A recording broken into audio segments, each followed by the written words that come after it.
You hopefully already know what show you're listening to, but in case you don't, it's the Weekly InSalt. My name is Wade. I'm here with Laura. Hi, Wade. And I'm here with Captain Kirk of the Starship Soundboard Prize. Oh, I like that. That's a good one. That's a good one. I thought about that one a little bit earlier. Nice. That's a good one. Yeah, and Ches. Hey, how's it going? And then, of course, Joe Bott from Second Summit Cider. Happy to be here. Hey, Hey, you Joe. are the Chief Operations Officer or something, right? I wear a lot of hats, but yeah, I make up different titles for myself here and there. Well, thank you for being here. Just like we do with Kurt. Yeah. We'll handle some business first, which is that we just got back from Las Vegas, the BCA Ooh, World Viva Championships of Pool. Las Vegas. It was exhausting. It was tiring. So if I'm slow today, Mhm. that's why. I got back, 40 minutes before the show Yeah. or something? Oh, that drive. You had a great time in Vegas. I had a blast in Vegas. You're one of the only people that probably came home with more money than you left with. A little bit, yeah. No, we're not going to tell the number. It Nobody was needs to big, know. though. It was pretty big. Not like buy your own island big. I had the but Midas big. touch Yeah. this weekend. Yeah. You did. You couldn't lose. I couldn't lose. You couldn't lose. It was Even in insane. the airport on the way back, I was like, I sent you those 3 pictures. Oh, I thought that those were. Yeah, I was like, Laura already left, and she's still bothering me with her winning. Those were airport pictures. Oh, I thought they were of other machines. I didn't. Oh, I I don't know pulled what I another was doing. grand out of the airport at least. Oh, that's hard to do. I know. That's hard to do. I've won at the airport once, or no, twice, but a lot of people lose. Yeah. Yeah. Like I said, Midas touch for me. Yeah, that was a lot of fun, and we'll talk more about that in probably a future episode. We'll get Ice back on and talk about all the stuff that we filmed in the Pool World Championships. But right now, Joe is here, and that's why we're here. Yes. Second Summit Cider. Give us just a history of Second Summit Cider. That might be a tough one. It's a little bit of a wild story in the sense of it's not wild, but it's kind of out of nowhere. Mm-hmm. I've worked in the industry for better part of 10 years now. Lived a little bit everywhere, and one day I was working at a cidery in northern Minnesota. My mom called up and was like, "Hey, what do you think about opening a cidery in Utah?" And I said, "Yeah, that sounds great. Yeah. That's never going to happen. Yeah, definitely never going to happen. Your mom doesn't call you to open a bar after she's been in the home mortgage world for 35 years." And then 6 months later, I was on a call with a consultant about how to set up and start working at tanks and buildings. And I was like, oh no, this might be a little bit more real than I thought.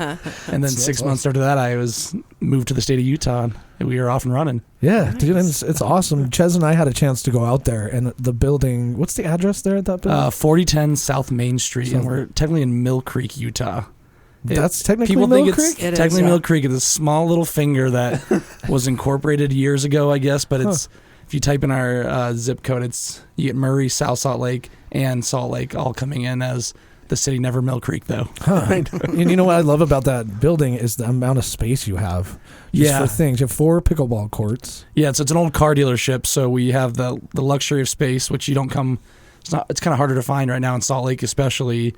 So we have the whole back lot, which is just over half an acre for the patio alone, and then about 5,000 square foot in the building, which I'm already feeling like it's a little small. Yeah. But then we got parking too, which is a really nice thing to have, especially in Salt Lake. Yeah. One thing that's cool is I think also within indoors, you have indoor and outdoor activities, which is Yes. cool. And so there's a big rack of board games. Really? Lots of board games. That and sounds fun. an ever-growing puzzle collection. I think my mom walked in yesterday with a trash bag full of puzzles from my grandparents. Oh, really? Yes, they were humbly donated. And I think that's a really cool way to incorporate the cider with like being active, you know? And Yeah. Like playing with it as a team. Big part of my mom's idea is to be very community oriented. Come not just for the cider, beer, or whatever, but come to spend time with friends, family, meet new people, and all that kind of stuff. Did you do leagues down there? The like different leagues for Yeah. pickleball? So starting out last year, before we even opened, we had Beehive Sports was doing their pickleball leagues out of the courts, and we were pulling permits to sell beer out of cans to them on a couple nights a week, and then. Over the winter and the last couple of weeks, we've been doing a little kind of smaller Sunday league with some of our like more loyal patrons, and that's been real fun times. We have one more set of those leagues, and then Beehive starts end of April, and they kind of go all the way through the fall. What is your personal favorite cider that you make? That's a tough one. I mean, we tried you tried the Flight, and I thought they were all good. It was that limited release or whatever, that special release you guys did. You came and doing like the cucumber serrano, bitter melon curry, and that kind of stuff. So we just did another release of Flight this past weekend, and we had a chili lime mead, a hibiscus lemongrass sizer. Oh, that sounds good. A hibiscus lemon sizer, and a heather tip sizer. And actually, the heather tip cider, which a cider is when you do honey in with the apple juice, so you're making a mead cider hybrid, was something kind of different that we don't think anybody's done really quite yet, or a couple people have done it, and it's not very common. That one was pretty awesome. And then I'm a big fan of the ginger sumac. I pushed hard for a ginger, but something different. And then even our hop cider, I'm a big fan of because it's something our cider maker didn't want to make. And I kind of forced him to make it. It turns out it's his favorite cider too. It's really good. I think that's one of my favorite ones too. Should we crack into one? You brought a couple for us to We should try. do it. Yeah, so I have some unlabeled, but those are just the fresh off dry. So if you want something more straightforward, off dry is always good. It was canned yesterday. Otherwise, I have a cherry, a cranberry, an imperial, which is a fun one, a little bit higher ABV, 8.2%. Ooh, okay. English apples. I think another off dry. So you guys Laura, take you your gotta pick. choose. I want to try the cherry. Okay. Cherry, yeah, we can definitely do that. Yeah. The cherry's nice. We actually just changed up the recipe recently where we got all cherries from Utah now, and it's Oh, nice. a little bit lighter. Here, I'll let you pour some. I'm not pouring over microphones and spilling on anything. Well, you don't want me to pour then. Pour one for me too. Thank you. After a couple days in Vegas, I was a little shaky, I guess. Yeah, today I was like so sick of driving. I was like, you don't really sleep well when you're not in your own bed. Our hotel room developed this crazy whistle that sounded like the wind was going at like 1,000,000 miles an hour outside our door. But then we finally figured out it was just like the elevator displacing air from the elevator shaft through our room somehow. But yeah, it's nice to be back. That's for sure. What else was in this? Cranberries and. So I got cranberry. I just poured myself some cranberry. Cranberry is actually one we weren't going to do originally, but we wanted to do a 5% cider. There was a chance that the DABS was going to let us serve cider in taverns if it was 5% and under. Okay. But that was a little misinterpretation of the law rules by every party involved until they came to a consensus that cider will still be wine for quite a while. So we made a 5% cider, which my mom loves because you can have a full glass of it without feeling like you're drinking too much. I mean, the cherry's 6.5%. So we kind of started this 5% cider line where half the year will be cranberry, and then we're going to do pomegranate mint once it hits spring. Ooh, That's for sounds spring, good. summer. So a little bit lighter, more easy, like sessionable cider, some people will call it, and that kind of stuff. So That's see, and don't get it in your mind that the cider we're talking about is comparable to like a hard cider that just comes in the bottle. Because for me, those are always like too sweet. And that's what I like about these is pretty much everyone I've had. You do have sweet ones, but they're not overly sweet. Yeah, and that's like cider's big problem. That the main entry point to the cider market has been Angry Orchard for years. Yeah. And I've talked to cider makers who are very experienced and stuff, and they'll give their due. Laura liked that one. There we go. Cherry was good. Love it. But yeah, people say like Angry Orchard is the worst thing for cider, but also the best thing because cider didn't really have a market share until about the early 2010s, 20-teens, I guess, when Angry Orchard kind of screamed out of the market and said, here's real cider. Yeah. Although that is like about 30 grams of sugar per bottle. So Yeah. it's an alka-pop, as some people will call it. So lots of sugar and that kind of stuff. So our cider maker, Brandon, and generally what I like to drink too is, well-balanced, drier ciders. So we're going to have a little bit of sugar in there because you need some flavor to help balance that out and come through with a good all-around palate.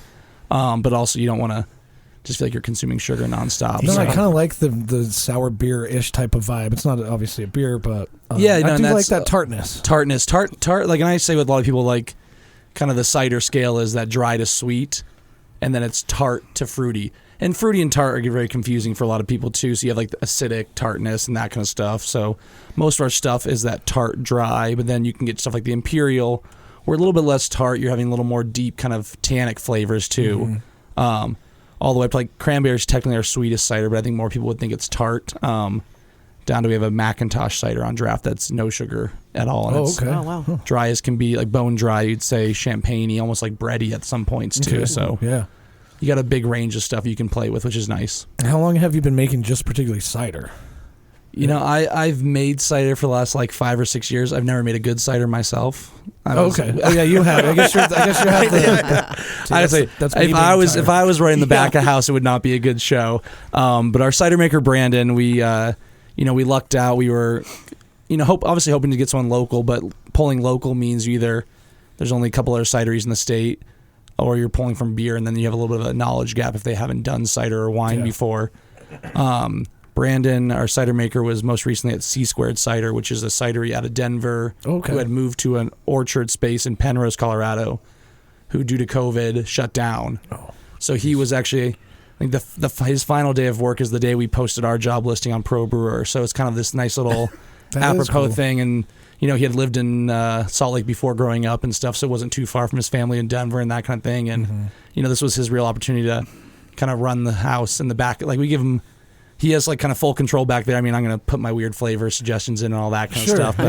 But he is the expert on that situation when it comes there. So he knows what he's doing with all the equipment, the pumps, dosing and acid, yeast, and all that kind of stuff. So we let him. I need to learn more, obviously, but I could never do that because of the amount of like cleaning required. Lots of cleaning. Not that. I mean, you'd have to do it, right? I think that if you can contaminate all of that stuff and ruin a batch. Yeah, that's what we try to there's no kombucha on draft, or at least on our draft lines, or no kombucha in the cooler because, you risk just like other cultures and that kind of stuff. Generally with cider, as long as you're not using too crazy of a yeast strain, which we aren't, we're using basically wine yeast and that kind of stuff. People use champagne yeast and things like that.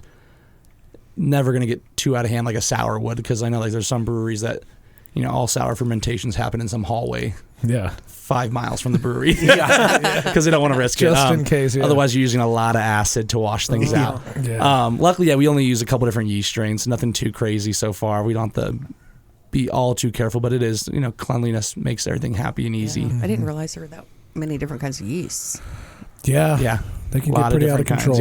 Too. Yeah, like some of the yeast, one of the yeast we use doesn't even have a name yet because it's an experimental and they haven't figured out what they're going to call it yet and that kind of stuff. We use that one specifically for the hopped because it's a thiolized yeast. So it's big in beer these days. You add phantasm to beer, which is like a grape skin, and then you add thiolized yeast to help eat those grape skins and that kind of stuff and produce fruitier flavors. But with apples, they already have the thiols in them, so we can just use a thiolized yeast. And it helps bring out that really juicy notes, and the yeast do a lot of the flavoring in general when it comes down to it. That's insane. That's why I like anything like cider making or brewing beer, because there's so many people in the world that are doing it, but you can always come up with your own combination. It might be awesome. Yeah, it's a fun thing too. Yeah, we're kind of like everybody. You got to keep in mind there's only so many fruits and so many spices you can put into a cider. Obviously, there's different amounts, and that's kind of like beer. Like a pale ale could be a pale ale, could be a pale ale. If you're using the same Centennial hops, you're finding your ratios, your yeast, and how you want to do it. So I try to keep in mind, there's going to be 100 cranberry ciders out there. What can you do to make yourself stand out? Or with the ginger, there's a lot of ginger ciders. We sell a lot of ginger lemongrass. And Brandon had come I've never seen a ginger sumac. Sumac's an interesting flavor. Let's see what it does. And we did some test batch with his family and friends really early on. And it was, okay, this one might have something behind it and that kind of thing, which is another reason we're doing the heather tip cider coming up in the future. There's only 2 cideries that have used heather tip, so it's okay, let's use something different. And luckily the Utah market's been pretty small, so unless you're getting stuff from Colorado, it's basically Mountain West, Scion, at a place they're doing their things too, so there's a little bit easier to stand out sometimes, and we haven't all used the same flavors quite yet. Yeah, quite yet. But then how important are the ingredients? Is it just basically the same as beer? You have to find different apples? So with apples, apples are tough because you need a lot of apple juice, and it's about 10 pounds of apples for every 1 gallon of juice. Okay. Oh, wow. So our tanks we have about 30 barrels production space. We run about 25 barrels production right now, which is 25 times 31, so about 800. We have about 800 gallons of juice in a time, so that's about 8,000 pounds of apples we have to worry about. Okay. Which is why we don't press apples. We don't want to have to do that. That's a whole other job. Yeah. So a lot of people, including and even my cidery in Minnesota that I worked at, we all order juice from the same spot. It's out of Prosser, Washington, Fruit Smarts company. It's the largest juice producer in the country, and they basically just buy apples from all over the Pacific Northwest. Okay. Press them weekly, so then they're holding them. And you order juice, and okay, we're pressing Monday, and we'll send it right to you. So you're getting fresh pressed juice at least. Nice. Right. And especially at our small level, when you're ordering just basic juice, you don't really get too much control. So we kind of get what we get. They send you a COA, certificate of analysis, saying, here's the sugar, here's the acid. We can course correct from there. Yeah. And the biggest thing is getting the most consistent flavor out of your base cider and that kind of thing. So my cider in Minnesota, they would bring in tanker trucks weekly. They had a little more control on when they're pressing 5,600 gallons of juice or whatever, you can tell them, I want this level of sugar and that kind of thing. So, but then you can notice it in fresh fruits, concentrates, and how you want to flavor it. Like, I mean, we do our ginger sumac. It's a little bit different every batch because we put 9 pounds of ginger into our 150 gallons, but 9 pounds of ginger isn't always the same flavor as another 9 pounds of ginger. So that's true. Yeah. And you have to be very skilled, I imagine, to like taste those subtle differences. You can taste the little differences, but I think, and we kind of, and something cider do, like, hey, it's seasonal. It's a seasonal product. The apple juice isn't always the same. The produce isn't always the same. So like, it's a little bit of fun. There's a little bit of variation into it. It's like sometimes like, oh, I like this batch better than this batch, and we can try to get back to that, but it's never going to be perfect. Which probably makes it even better to do like seasonal ciders, exactly, because things are going to change anyway. So we're always chasing what's in season, what makes sense. Like, oh, this is a really cool idea for a cider. Yeah. Is it in season is the real question. Can I get that fruit? So, and when it's not, can we remember until then? Yeah, exactly. So do they all start with an apple juice base and then you add flavoring from there? For the most part. So like our cherry, off-dry, ginger sumac, we're basically building up to the off-dry base. So we're fermenting all the juice to no sugar left over. Usually comes around 7.2%. And then we're adding fruit concentrate, juice concentrate, whole ginger, sumac, with water to get it down to that desired level of sweetness and or percentage and that kind of stuff. And because if you like imperial, like something like the imperial, where we're actually adding juice on the front end to get the ABV or to get the like initial sugars way higher, so it can ferment to that 8.2%, and then we can flavor a little more after that. So it kind of depends on what we're going for.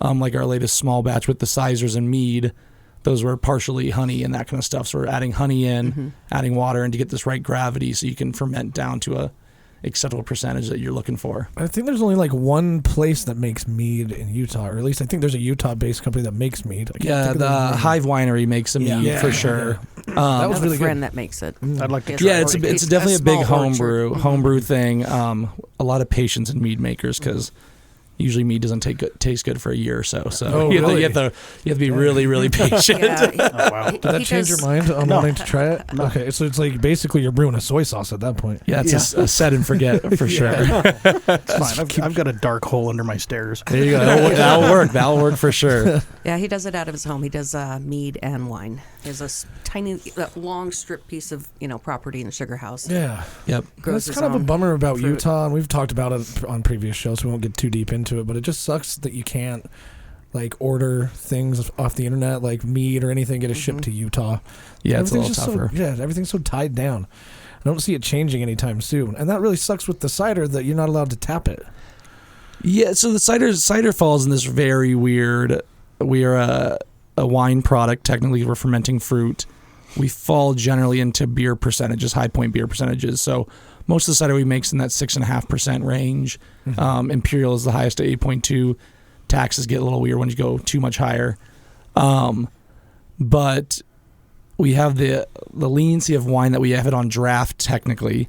So I can serve it at any percentage up to 28%. Okay. 5 ounces directly to glass. So I can only put 5 ounces in a glass to put it in front of you. Okay. But under the law, you're allowed to serve a bottle of wine to someone as well. So I can serve you a bottle of wine in a carafe form, and then you pour your own glass. Okay. So that means I have a lot of glassware that I have to worry about. So we get that benefit, but at the same time, we get triple the tax of beer on production side. Wow. Okay. So that's why you see generally cider prices are priced higher for the similar product as beer. And then we can't, like, legally, you're not allowed to drink cider out of a can directly and that kind of stuff. You're supposed to be putting it into another glass because it's acting as the wine bottle, and you're not allowed to drink out of the wine bottle and that kind of thing. That would explain it, because when I came, I was like, oh, that's kind of cool. You get your own carafe, and then you can just refill, but it's actually by design because of the law. Yes, yeah. So I wish I could, if I could serve just like a 12-ounce pour to everybody in a Belgian and just keep one glassware, keep a ton of Belgians, and that would be great. But, it's just not the situation quite yet. And I tell myself, like, Olympics are in 10 years. 10 years. Yeah. And you're not wrong. That changed a lot of things in 2002. A ton of things changed. It basically, we became like a different country. Downtown did for like the whole time it was here. No bars had to close. They put up that big Budweiser tent. But yeah, who knows? Who knows what will happen? Well, yeah, and I know the legislation's coming around too. They're passing a bill right now that's going to add 139 more bar licenses over the next 5 years or something like that. So they have to kind of realize they're getting ready for a big tax incoming right here pretty soon in the next 10 years. And even on like cider on the whole, like nationally, it's kind of a forgotten brand of alcohol, and it just got its own federal definition like 3 or 4 years ago. Oh, so they like the federally broke it away from wine. So, okay, that's good. That's a good start. Yeah, it's a good start. So it's trickling down. Like sooner or later, it's gonna bleed through the system. But Utah's generally the last one to. I'm make just those reading changes. all of your draft. Yeah, passion fruit Thai basil sounds amazing. That's a fun one for sure. Do you make a peach one? Yeah, our fall seasonal is a spiced peach cider. So we're doing that sounds peach, good. cinnamon, cardamom, and that kind of stuff. I want some of that. We've done a peach habanero for Slackwater. We did a tap taker with them, and we made exclusively for their. Chez, like For the tap you want to go rooms. back? That sounds, yeah. Those must be gone by now because we only made like 15 gallons of that one little keg for each Slackwater. I saw on that first page again. Kurt, go back. Prickly pear poblano. That's good. I do have to change that one. That one's no longer available. Oh, but it's awesome. That was a great one. Yeah, cranberry's back on draft now. So cranberry's on draft for a while, and then we made another batch of it. Prickly pear poblano, very fun one. Like people love the peppered ciders, and that's been big. So we're kind of always doing that. I think cucumber serrano will make a comeback pretty soon. So, Man, Yeah, I think. I want a peach one. So yeah, I think we had the cucumber. Do you have the cucumber serrano at Beer Festival? we did a passion fruit habanero at Beer Okay. Fest. Yeah, if you can reach it. Yeah, so Beer Fest, that's actually where we met. Yep. It was, I think Nate had said, like, you got to go over there and check it out, dude. It's so cool. And I came right over, and you're like, yeah, man, I'll take a card. I'll be on the show. Yeah, for sure. Which seems like such a long time ago, which it kind of Yeah. was, but, scheduling. I think at Beer Fest we had only made like 3 or 4 ciders. We opened in June of last year, and I think we didn't have our own cider made till July due to some holdups with the. Did you see the difference in the pour that happened? Well, that was. I gave you the end of it. Okay. So I'm as soon just as you making sure. Yeah. He likes me better. I know. Well, I do too. I like you better than me. Yeah. Sorry, I didn't mean to interrupt. No, you're good. Yeah. Yeah, but that was Beer Fest was kind of like our first introduction to the whole scene where I had met some random brewers, owners, and that kind of stuff at that point. But on the whole, hadn't met everybody else yet. So it's been nice to slowly kind of build that kind of Rolodex of friends within the industry and all that kind of thing. Mainly because me and Brandon are full newcomers to the industry where everybody else has been here for a little while, for somewhat. And all of a sudden we just popped up and we were making cider out of nowhere. Yeah. But I think that's a cool thing about the community in Utah, too. Because of the tight laws, I feel like it's more important for people who are doing things like that, like you are, and like breweries, just to stick together. Oh, for sure. And I think Like, there's really not like, I hope we do better than you. It's always like, hey, well, we've learned these lessons. Maybe we can share them with you and Yes. kind of give you a little push start instead of being like, oh, there's just some new person that's making cider now. yeah, it That's sounds cool to see. So yeah, it seems to me like all the breweries, everything. It's more of a how can I help you? Oh, for sure. Type of we're not out to get you. What can we do to? Yeah, and I think almost weekly we're texting one of the other cideries or we're texting a brewery like, hey, do you have this piece that we might think you have it? Can we borrow it or something like that? Or like, hey, we can loan you some kegs if you want to keg some more stuff and that kind of thing. Or I know with Scion too, we're always like, hey, they like we can make some concentrate. Like, yeah, we got some juice concentrate for you, or we got this for you. We got this for you. Let's do it. Yeah, and I think that's the way that you have to do it, especially in a state like this, and because it's hard. Maybe you could put it in better words, but I'll just say, Frank, it's kind of them, like you guys versus the state in a lot of ways, Yeah. It can definitely feel that way, but like we have the DABS as kind of the overarching body that kind of checks on everybody else. From sitting in those meetings, you can tell they want you to succeed. They don't want to. They want the business to succeed. It helps them. Yeah. They make money off of us. So, it's just kind of that disconnect between us and legislation somewhat. But people are working together and trying to get closer and closer. But we don't have the quite buying power, I guess I should say, as a lot of the other industries could. Yeah, Ches gave you a compliment. I don't think he's going to say it, so I will. But he says you make a mean sandwich. It was really delicious. Yeah. What did you order that day? Because you guys have food too. We have food, yes. Yeah, I had the what was it, the turkey poblano Okay, yeah. sandwich, and then paired it with the Prickly pear poblano, yeah. prickly pear poblano. Yeah, that was So one of the things perfect. we That had. sounds We had yummy. to have food with the Utah bar laws, which it's a great thing. It's income obviously, but I never expected myself. I sometimes I find myself being a short order cook more than a bartender and like that. But it's fun. We do our best to keep people hungry. There's not a lot of restaurants in our area, so it turns out to be a big help on a slow night or a rainy night when people want to sit down, eat something, not leave, and not feel like they have the DoorDash or something like that too. Did you come up with all the sandwiches? No. Here or there, we Okay. the workshop between friends and workers of the bar and that kind of stuff. We very luckily have a bakery right around the corner, so we Oh, can that get is cool. I like that Salt it's City Summit baking. sounds delicious. We get some fresh bread pretty easily, which is nice. And then it's a little bit of, okay, we have these 3 sandwiches. I think it started with the Second Summit, the kitchen, say cheese and veggie. And then it was like, okay, well, we have ham. What other sandwiches can we make with ham? Okay, let's get rid of more Swiss cheese. Okay, what's it? And then like the poblano pesto, which my favorite sandwich, the turkey poblano. It's poblano pestos from Salsa del Diablo, a local That's salsa awesome. maker. And it was Yeah. like, this is awesome. We were using dip chips and like, let's make a sandwich with this instead. Yeah. So That's cool. trying to be creative, and that's like our big goal this summer is to not or figure out how to do food a little more efficiently Sure. with the space we have. I like that it's not not a lot Vegas of space. pricing. Yeah, Is there a soup list, or is it just this? it's just we just kind of change the day. It's nothing fancy, whatever we can get in and that kind of stuff. So it's just a nice little extra. Do some flatbreads, which was nice. Change it up a little bit. I'm a sucker for a I pretzel. know. Did you see Yep. that? I pointed it too. I have a question For about you. that. You got this soft pretzel Yeah. for $9. 2 soft pretzels with choice of queso. Okay. Do I have to share that? You don't have to share it now. Okay.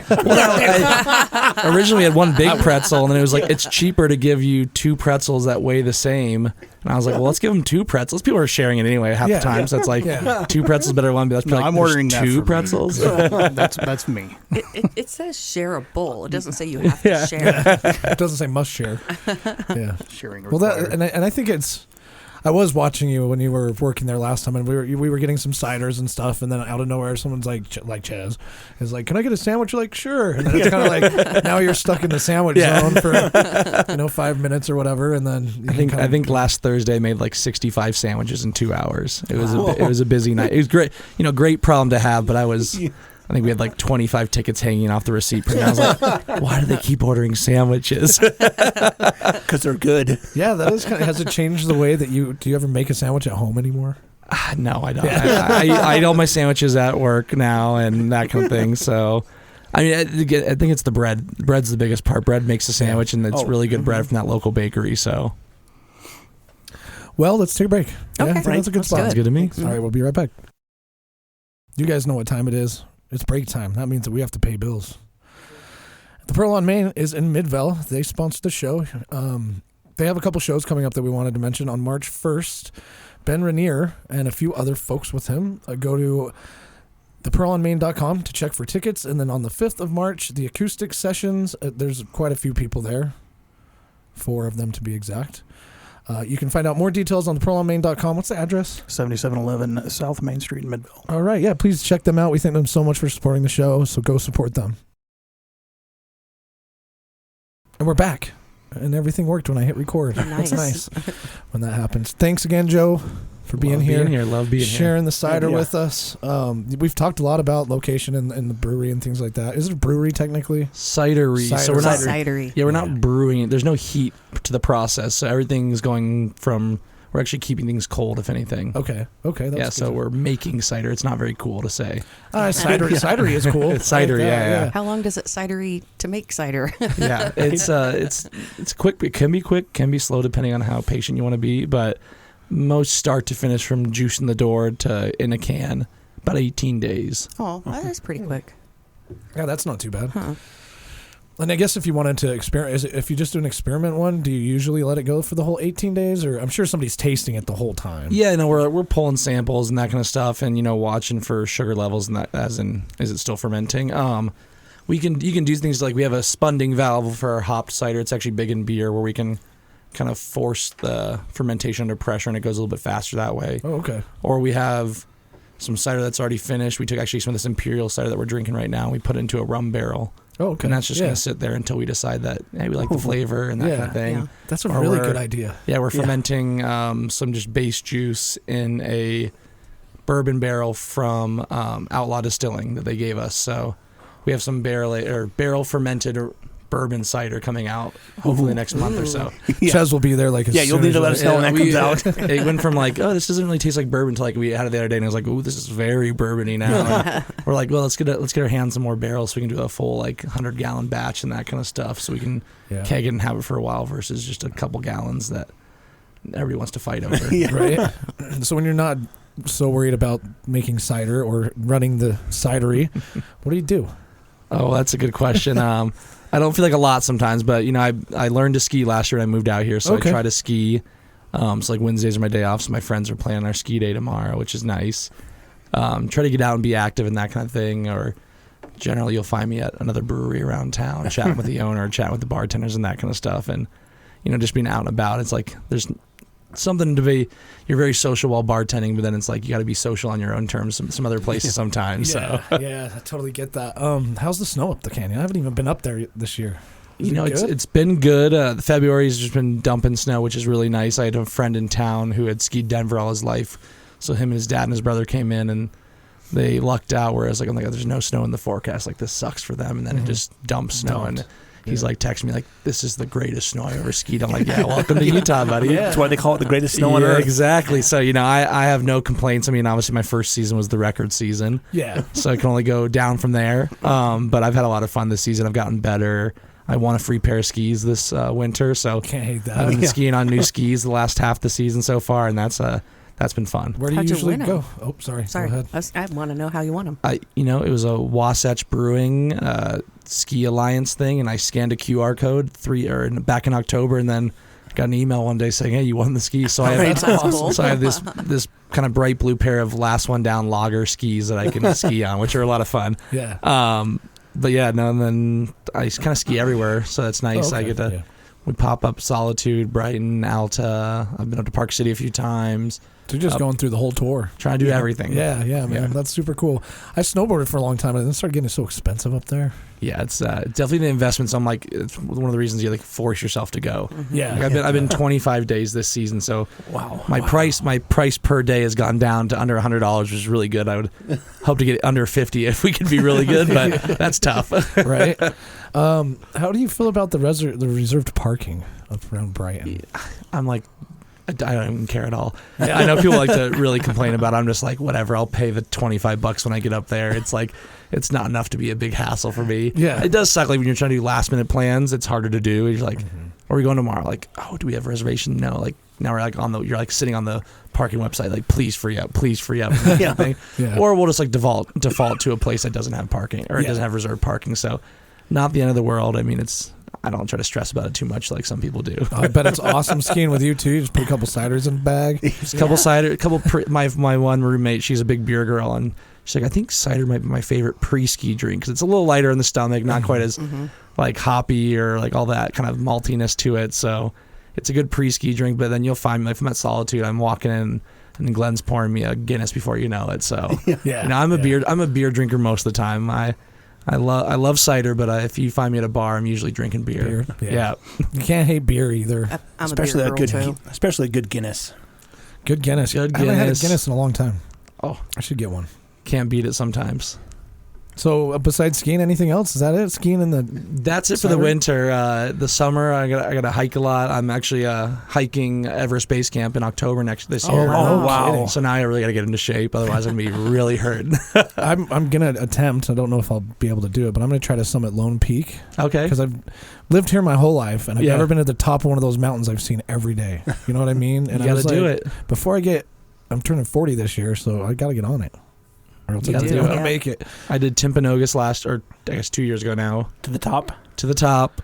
Me and my roommate did Olympus, but just to the saddle because there was a little too much snow. Okay. Just the other day, which we didn't really plan on it snowing the night before, but it did, and we just kept trudging along. But great views. But yeah, hiking's fun. I love fishing.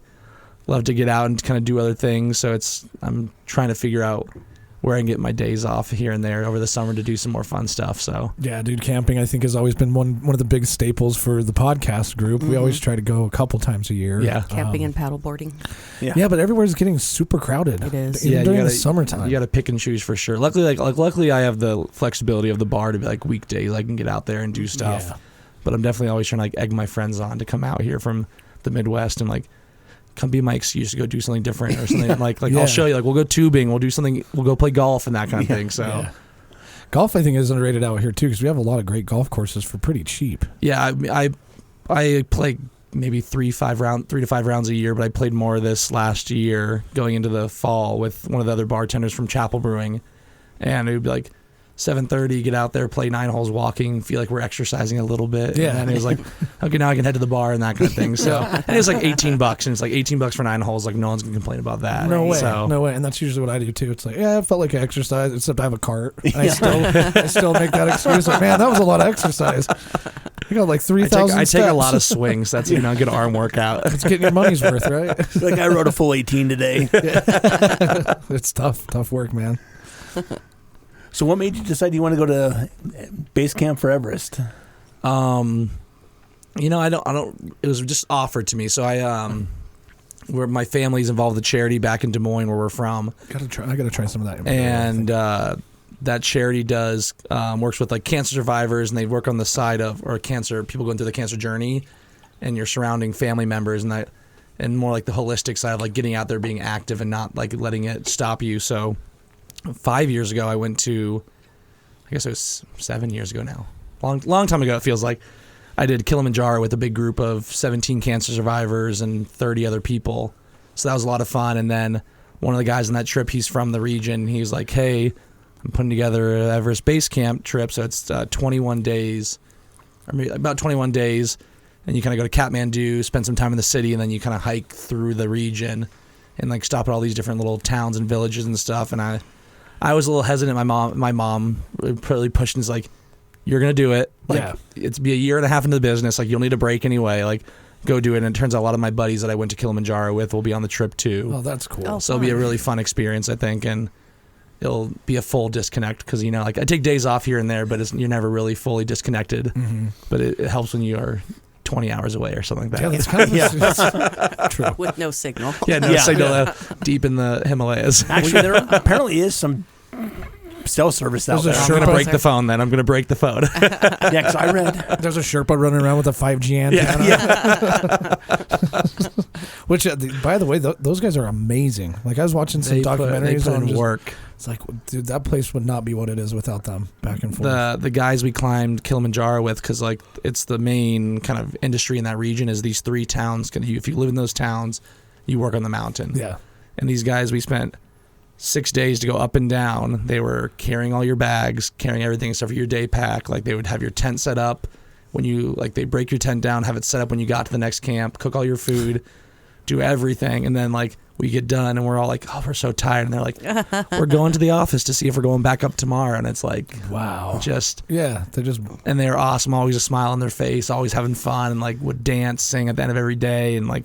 I mean, in a way, by people like you going up there, you're kind of that's like their economy, Oh, for sure. So, yeah. So they probably love. It's the fact definitely that like a people go. bougie kind of easy hike when it comes down to it. I mean, you have to get up there obviously still, but for the most part, it's like that mountain fuels that whole region, and so it's a really cool thing to do. Yeah, I think the worst thing about that would just be to acclimate to super high altitudes. Yeah. Just because, Which is why it takes the happens 6 days. Like they really kind of ease. You start at 3,000 feet above sea level, and the top's just around 19.5. Yeah, So. yeah, that's crazy high. Have you read or listened to the book Shook? I have not. So it's about Everest, about a group when they had that huge, devastating earthquake that triggered the avalanche that took out the base camp. Mm-hmm. It was, a group. It was their story, It's crazy stuff. So yeah, But that's it was so weird really to think good. about that, like a random earthquake. You just happen to be in the wrong place at the wrong time. The earthquake happens, and then your base camp's destroyed. That whole region's so wild, and kudos to all the people that want to do that. I'm like, base camp's only like 1,800 feet or 1,700 feet. I'm like, that's plenty fun. I can see Everest in the distance or whatever. And it's like, I don't need to get myself up there anytime soon.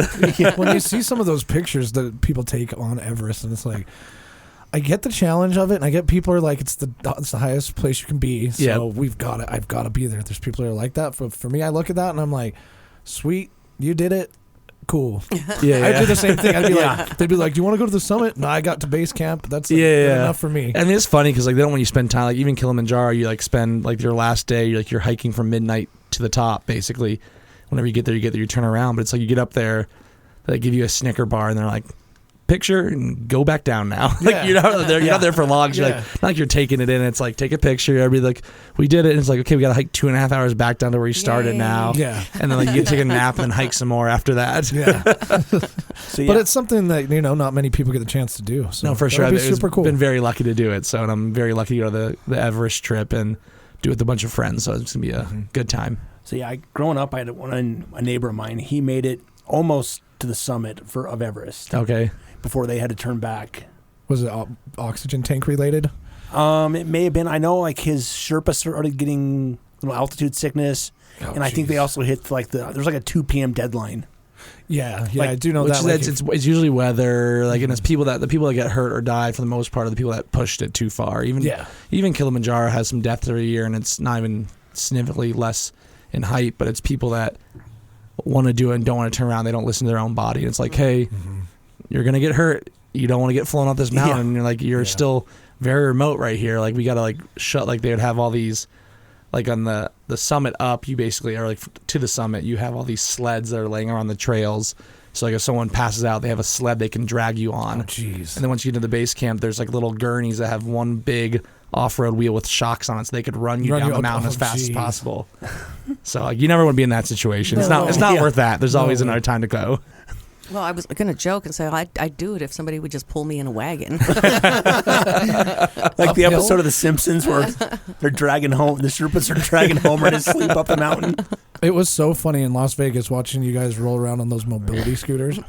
You hurt your back. I did hurt my back. You're in a lot of pain.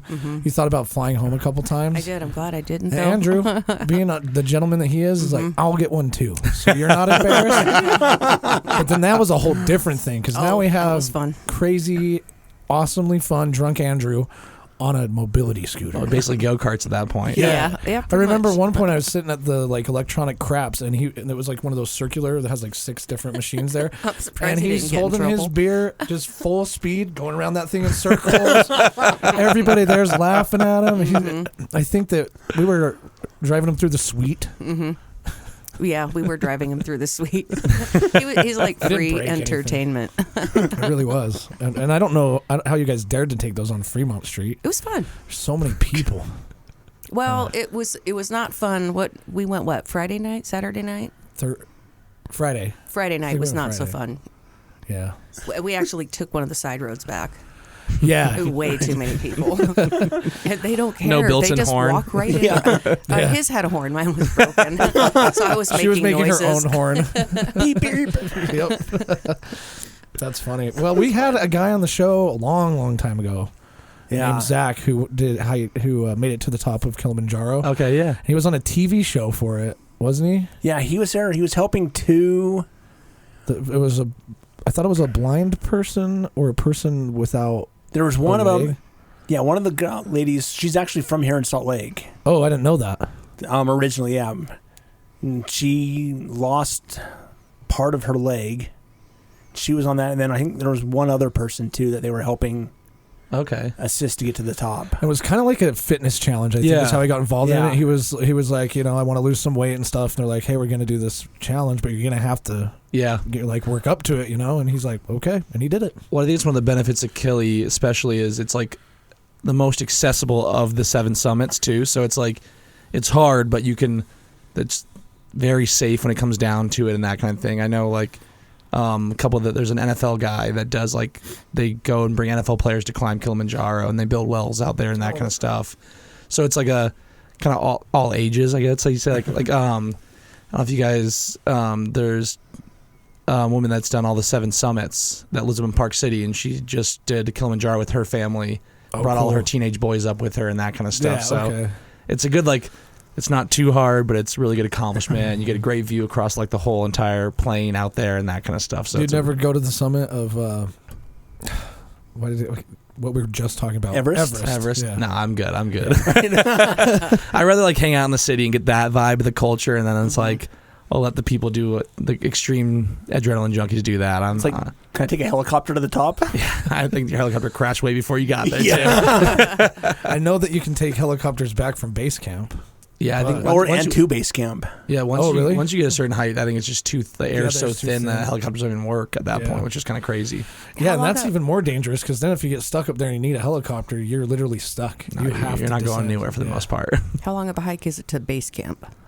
The way we're doing it is I think we're hiking for 13 days to get to base camp, but I think that's because we're starting a good distance away where like you fly into like Lukla Airport, which is like this tiny little airport. It's like super small runway in the mountains, and then we like spend the time like I'm sure if you just did it straight through, it's like we're only doing like 8 to 9 miles a day, so we're never like going crazy. And then it's hey, we're taking a day off because we're in this village to like kind of experience everything around there, do some like day hiking. So I don't know the exact like if you really wanted to do it, but I think we're day basically 5 to 18 is all just hiking towards base camp. That's a lot too of much hiking. hiking for me. Yeah, and apparently it's you not drive like to base camp. and a lot of it's not like hiking. It's more just trekking, I would say. Just like trekking, like you're covering walking on distance, roads. yeah. Okay. When I think the idea of spending that long to walk there is your slow increase in altitude too. Yeah, that's a big part of it. Yeah. And, you're getting acclimated to as you go and that kind of thing. So it's hopefully you don't have to turn back on. I'll take my altitude medication just to be safe too. Oh yeah. And I know even when they're climbing Everest, they'll like get to base camp, they'll spend so much time at base camp, then they'll go up to the next camp, and they'll basically climb up part of the way, come back, climb up. Yeah, and then you have your summit attempt or whatever. You're like, well, we're going to try, but you have to build up to that. Yeah, it's not like you just get there and they're like, we're going up, boys. But you'll go from like base camp to like the next camp, and then like you'll be there for a few days, but in like in the meantime, you'll like hike halfway to the next camp and back a few times. Just to like acclimate. I think like base camp 2 is around like 23,000 feet, but then you're going another 6,000 feet up to the summit. So it's like, that's a big jump. That's you're almost tripling your distance right there. Not to mention it's freezing cold. You've got a bunch of gear on your back, and you're probably in a big long line of people trying to get up to the top and take your picture so you can turn around. And that's what they're saying now takes a lot of the time is the traffic. Oh yeah. Oh, that would drive me nuts. Like I came out here to be in nature and summit Everest, and I'm just stuck in human traffic. But I guess one mistake up there could be the difference between you getting really badly hurt or killed. Oh, for sure. And making it up there. Yeah. Someone takes a stumble, it's just gonna. Even if they're not hurt, I mean, it's gonna back everything up for. Oh yeah. What's your favorite hike in Utah? Favorite hike in Utah? Oof. I'm probably gonna say Temp just because that's like the most memorable one I've done. But I've done like so many of the trails just like nearby town and stuff are so fun to do. And like when my friends come to town, we go to the living room because it's like it's a cool little fun thing to see. And it's like good thing that like that Ensign Peak's always nice. You can like see over the entire valley. Malin's Peak up in Ogden. I want to do Ben Lomond up in Ogden and that kind of stuff. And I know my roommate, she just did the AT. So she has all these hikes lined up, and I'm like, just let's go. We're going to go on every single one of them. So, well, maybe I'll just hit you up this summer so I can get prepared. Yeah, for sure. Come join us. And dude, it's always great to have a group of people to hike with. I bring cider so I can get some social media pictures at the top. So you got to drink those so we have less weight on the way down, too. So have you done Kings? I have not done Kings. Whatever's open. I have my like all trails list where I've like put things down. Okay, this one. And then I'll slowly start chipping away as it's gonna get a little warmer. Like when we did Olympus 2 weeks ago, it was a little too cold where feet were wet. There was a couple inches of snow, and our spikes weren't doing much work. And then we were sliding our butts the whole way down. Too, Jeez. I've always wanted to I've had not a dream, but it's more of like it would be cool to go backpacking. Like spend 3 days going on a trail, and then you start looking at gear. Oh, and you're like, there's a huge paywall here. Yeah. Like for the right pack, and then you have to have all backpacking stuff. So all my tent stuff doesn't work anymore. Yeah, it's all too heavy. Lightweight stuff. Yeah. Well, your tent barely fits in my Jeep. It is a huge spring bar, which I'm not even taking that anywhere. Well, that's like my roommate. I can't imagine. Like she spent 6 months on the trail basically, and I'm just like. I would get so bored so fast. I got to keep going 20 more miles today. Like, and there's been there's a brewery down the street. Let's go hang out there for a while. Yeah, right. Let's go meet some locals. There is a hike you can do that's like a 3 or 4 day hike in Europe. I think it's in Europe where you stop at a town each night and there's always a bar. Yeah, it's in Spain. I think I've had some friends that do it, and you like hike to throughout Spain. There's always like red wine and all that sounds nice, honestly. If you like stop in a town, get a little like, I think it's free to stay if you're on the trail and that kind of stuff. They give you wine for cheap, and it's like, that's my kind of hike each night. Like, you know, lose the calories, gain them right back. Lose the calories, gain them right back. Well, that's cool that you like being outdoor, you know, and being in Utah's the perfect place to do it. Oh, for sure. Yeah, I've lived in the Midwest a lot of my life, and you know, I love Des Moines, Iowa, but it's a little more flat, less to do. I lived up in northern Minnesota for a while, so that was nice, like right on Lake Superior. Oh, yeah. You could get out and do all that kind of stuff, hike on the Superior hiking trail. Then you can put up with Utah's winters then. If you Exactly. That was cold. I lived in Iceland for a few years. Oh, cool. Wow. So I got used to the cold and wet there and that kind of thing. So What'd you do up there? I started a grad degree. I didn't finish it quite. But, you know, I got an opportunity to move out there, and I said, why not? And then 2.5 years later, I was still there. But it was fun. I got to work out there. Friends came and visited, did some schooling, got some more bar experience and that kind of stuff. So it was a really fun time. Cool. Well, thank you so much. Oh, sorry. Go ahead. So you in one of the big cities, or are you in like one of the little villages then, or? I was in the big city of Reykjavik. Okay. It was the capital. It wasn't necessarily a big city by any means, but the biggest city on the island. So. Yeah, dude, I want to go out there, but every time I've looked, it's just expensive. Yeah, it used to be way when I lived out there in 2017. Like I could fly round trip from O'Hare for like $200. Wow. Yeah, that's wow. And now it's not quite that same anymore. So. They've got that volcano going off out there right now too, don't they? Yeah, I missed all the. I think I moved and it erupted like 3 months later. I was like, "What? Yeah, nothing ever erupted while I was there." Like that kind of sucks. Like I want to see the lava. Yeah, I do too. But you know, I have a lot of friends out there that really enjoy it still, and I'll eventually make it back, and hopefully there's a volcano erupting. Dude, that's what I tell everybody when they're like, "You want to go to Hawaii?" I'm like, "I've never been to Hawaii. Oh, the beaches are beautiful." I was like, "No, I want to see the lava." Like that sounds way cooler. Of course, you got to go to the beach if you're in Hawaii. Yeah. Still. So yeah, the time I went to Hawaii, it rained the entire week we were there. Sounds like Iceland too. Only Iceland. People come in like, "We didn't see the Northern Lights." I'm like, I really hope you see them. And it's like they come in like I see them 3 days later. We've gone every night till 3 a.m. and there's always clouds. I'm like, yeah. You know, that's Iceland for you. And then like, have you seen them? And like, you're gonna hate me, but I see them so often that I don't care about them anymore. That's on my bucket list is to see the Northern Lights because I've never seen it. I think there was like a really rare time that you could see them from here, but it was they pop down every once in a while. But like if you go, I say Iceland in September, like the weather, you get enough sunlight, you're getting the full 12 and 12 basically. Yeah. You have like still semi-warm weather, 40s to 50s, and like it's generally not as stormy. So like there's a better chance of Northern Lights, but it's still a crapshoot when it comes down to it. You know, say I was in Alaska. I don't think we got to see them at all when we were. Yeah. That would be my so, luck. yeah. I'd take like a 2-week period, and that'd be the only 2 weeks in like the history of the Northern Lights that they never showed up. That's how like the tour companies would get people. It's like, hey, Northern Lights tours. If you don't see them, you can come back, and it's like people go for 7 nights straight till 2 a.m. sitting on a bus. They're cold, they're unhappy, and then they come in, and they buy like $12 magnets, and you're like, I'm sorry. That's funny. Well, thank you so much for being here tonight. Yeah, I appreciate you having me on. Go check out Second Summit Cider. It's an awesome place just to chill. Yeah, we'd love to have you. When the sun's out, the pickleball courts are always full. A lot of cider always coming out. A lot of new things. We have beer, liquor, food, all that kind of stuff. So a little bit of everything for everyone. We'll have to have you back on after you hit base camp. For sure. Yeah. Yeah. And I'm definitely hungry for a sandwich now. Yeah. Me too. All right, this has been your weekly InSalt. We'll see you next week. I just don't think I could do it. I got a lot of shape to get into right now. Say, how did you deal with all the darkness up there? Oh, you got used to it, and the minute you got used to it, it's like it's too bright now all of a sudden.